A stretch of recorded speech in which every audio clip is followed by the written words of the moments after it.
Break के बाद एक बार फिर आपका स्वागत है। सौरभ, हम बात जब कर रहे थे, जो मेरा पिछला सवाल था यही कि अल्पसंख्यकों का वोट तो हमें पहले से पता था कि वो कहाँ जाने वाला है, लेकिन सवर्ण वोटों की अगर बात करें तो अमित ने भी ये जिक्र किया कि युवा ऐसे थे जिन्होंने पहले से सोच रखा था कि उनके लिए रोजगार मुद्दा है, उनके लिए बेरोजगारी मुद्दा, उनके लिए शिक्षा मुद्दा है, इसलिए सवर्णों का वोट भी कुछ छिटका है एनडीए से।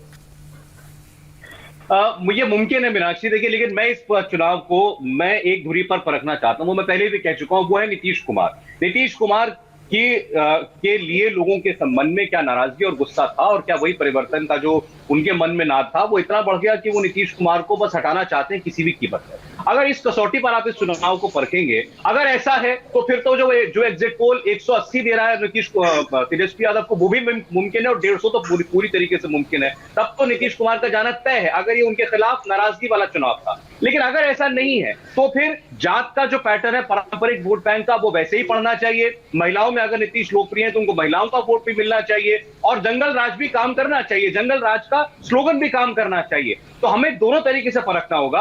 अगर नीतीश कुमार के खिलाफ नाराजगी है तो clear majority mandate Tejashwi Yadav को आना तय है। मैं फिर उस सूरत में ये बिल्कुल भी फंसा हुआ चुनाव नहीं देखता हूं, उसमें इफ एंड बट वाला चुनाव नहीं है। लेकिन अगर वो फैक्टर उतना काम नहीं कर रहा है, उस सूरत में क्या, अगर ये चुनाव पारंपरिक चुनाव हुआ है जिसमें बाकी सारी फॉल्ट लाइंस मौजूद हैं, तो फिर क्या नीतीश कुमार टक्कर दे रहे हैं और नीतीश कुमार गेम में है, ये बड़ा सवाल है। जी, बिहार के एग्जिट पोल पर हमारे पॉइंट टू पॉइंट एनालिसिस जारी रहेगी। एक छोटे से ब्रेक के लिए हमें और रुकना होगा। ब्रेक के बाद हम चर्चा करेंगे बिहार के अलग अलग रीजन में किसका कितना प्रभाव रहा, कहां किसके किले में सेंधमारी हुई।